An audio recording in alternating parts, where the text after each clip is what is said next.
Hello everybody and welcome back to the channel. So today I kind of had this idea inspired by my most recent American Girl purchase that I would tell you guys some of the best deals I ever received when buying American Girls.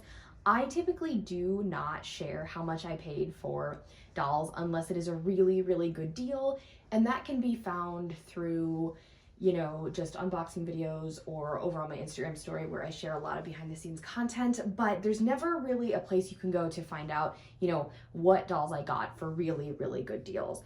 I am a firm believer in waiting, and I often get a lot of questions, how do you budget your money? And a lot of it is I wait for sales, or with American Girl, it's kind of you do buy on the secondhand market, but even buying on the secondhand market can be even more expensive than buying a doll new in box, especially with a lot of the ones I'll be sharing today.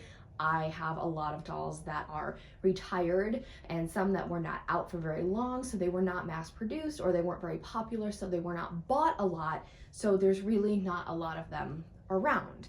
I thought about doing this with the smaller lines as well, but mainly Rainbow High hasn't been out for very long, so it doesn't have kind of that same thing American Girl does. And American Girl is obviously the most expensive line I collect, and I always say I am living proof that if you just wait, you are patient, and you just constantly keep checking, you will eventually find that holy grail doll. And I have already found 2 of them this year, and we're halfway through March. So I do want to say that I do not believe in luck or any of that. I am a firm believer in, for me personally, I pray about it, and it is just my personal belief that if God intends for me to find that doll and he wants me to find that specific doll, it will happen. So that is just something I personally believe in, and I always say that. So a couple tips I look for, or I use when doing this, is I check Facebook, not necessarily Marketplace, but I'm in Facebook groups, eBay, and Mercari, as well as Instagram. There is a ton of really amazing collectors that sell their dolls specifically to their Instagram followers, which is something really awesome. So if there happens to be, a YouTuber you follow and you see a doll in their collection that you really like, maybe they'll sell it one day. It happened to me, okay? So it can totally happen to you. So what I do is sometimes you can even just put in American Girl doll, because some people don't even know what they're selling. They just think, oh, American Girl, they just want to get it out of their house. Other times, unfortunately, you will see American Girl doll, Asian mold number 4, rare in all caps for $500 in the worst condition possible. Yes, I've seen it. It's true. Unfortunately, if you do not want to spend that money, then you can just skip that doll and wait for, sometimes it's one where the price is much lower and the doll is in better condition. So you can save search terms on eBay and Mercari, and that is a very helpful thing that you can do. So for when I was looking for number 4, I'm using her because she was the inspiration for this video. When I was looking for number 4, I've been looking for her since I got back into dolls. I had search terms like American Girl doll, just like U4, American Girl doll, Asian mold, because that is what some people would put her as. Lots of Jess molds would come up, but that's okay. Just like U4, all the terms you could possibly think of, even, Truly Me 4, even though that doesn't exist, but people might not know that. My American Girl number 4, all those things. You definitely want to keep those search terms. If you are looking for one of the just like you dolls, you can type in JLY, My American Girl, MAG, any possible search term you can think of, definitely have that saved. I did Cecile Ray, Marie Grace Gardner, those are dolls I acquired off the secondhand market. So I'm going to tell you just certain dolls that I have received really good deals on, and this is one of the rare occasions where I will be telling you the exact price I paid for the dolls. I am not rich by any means. I am just a single girl in my 20s who knows how to budget and is smart with my money, and I've trained myself to have patience. So that's kind of how I do it. But anyway, we are not going to do this in any particular order. I think I'm going to take you guys up close to everyone, and we are going to talk about them a little bit. So this kind of helps you, not only it helps you with the tips I have to offer, but it kind of gives you a little bit more of an insight into specific dolls in my collection if you're not quite sure how I acquired dolls that are quote unquote rare. I hate using that word because it just makes it seem like, you know, oh my God, you probably spent $1,000 on this doll. No, absolutely not. My most expensive American Girl in my collection is Yasmin, my first Seb Repaints custom, and she was under $350.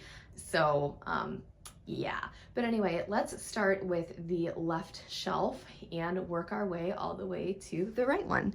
So starting up here, we have quite a few coveted dolls. I do want to say that I don't own every difficult, hard to find American Girl, and these are just the ones for me. They were really hard to find, and I know a lot of people have trouble finding them as well.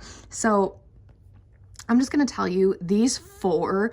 I know that Nikki isn't as, you know, Holy Grail-ish as, you know, Jess or Mia.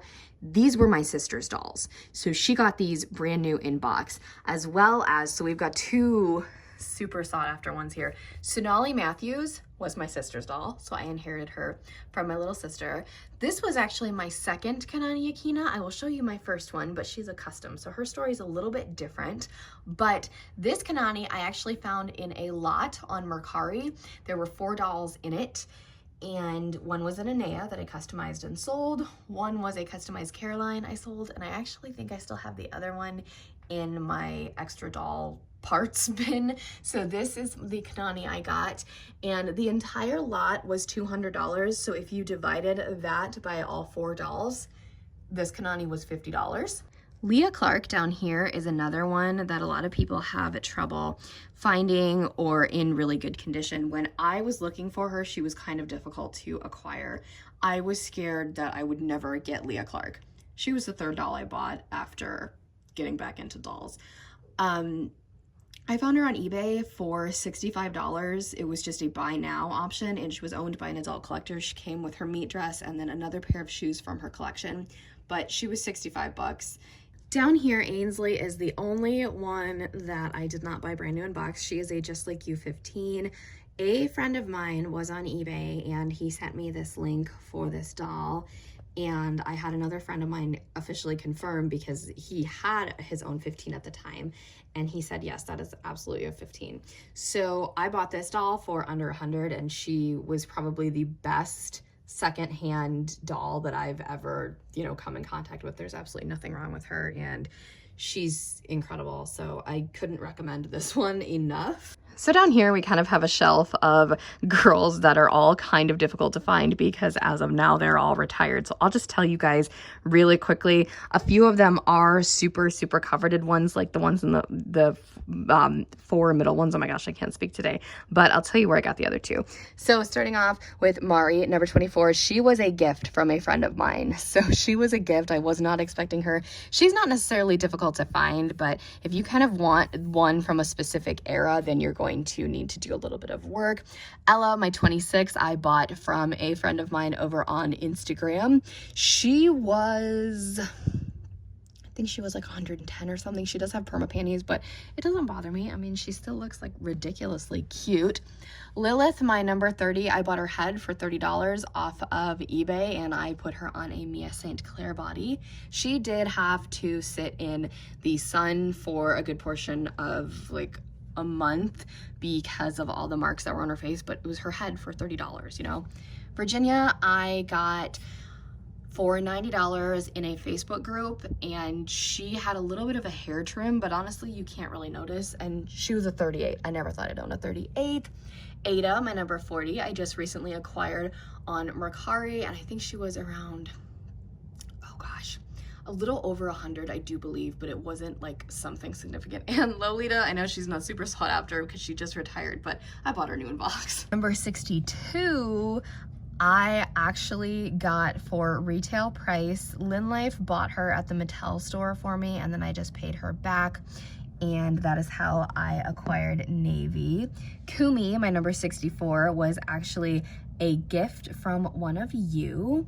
And these two, they're not really sought after, but I know that 67 kind of is. So Simone I did buy in stores, and then Remy I actually bought from AG Primrose, and I found her, Allison was selling her for cheaper than retail, and she was still out at the time, so I was like, heck yeah, I'm jumping on this. Number 4 I found on Mercari, and she was under $250, and I could not believe that. She is in such stellar condition. She's adorable. I absolutely adore her. She did come with one of those original Pleasant Company necklaces, which is crazy. I do believe I have an older version, number 4, which is insane. That's kind of what I wanted. So if she still doesn't have a name, I'm sorry. If you were thinking you were gonna get a name update, you absolutely are not. I don't know if Ruthie Smithens counts as one that's like super sought after, but she wasn't out for very long. This was a gift from my grandparents. She was my sister's doll, so my sister got her as a gift from our grandparents. This is quite a coveted shelf to a lot of people. So my Cecile Ray, I found on eBay for under $200. Marie Grace, I won her on an auction. She's the only auction I ever won, and I remember I was at my grandparents' house and I started like crying, and they were like, what's going on? I was like, I just won one of my Holy Grail dolls. Marie Grace, I talk about my Marie Grace experience all the time. I bought her new in box for $130 over on Mercari, and I thought I was getting scammed. Felicity and Elizabeth, my parents gave them to me for Christmas during Elizabeth's release year. Caroline, I bought with my McKenna, and she was in perfect condition. Since I moved and messed up her hair, she's not, but it's fine. I think I paid like 70 or 80 for her. And then Emily Bennett was a gift from my parents during her release year. This is Chloe, and she was my original Kanani. I found her on a Facebook group for $65. I didn't connect with her very much, and she has this little mark on her cheek that nobody seems to be able to get off. I have tried a lot of things, and so has a friend of mine as well. So I just say it's a birthmark, but she was $65. So in reality, she was more expensive than the better condition Kanani that I bought on Mercari. This shelf here, this is another one that, you know, a lot of them are, they're all from my childhood actually. So Samantha and Nellie, my parents got for me for Christmas during Nellie's release year. Julie, this is an original first edition 2007 Julie I got for Christmas. And Ivy Ling was a gift during her release year from my grandparents, the same year my sister got Ruthie Smithens.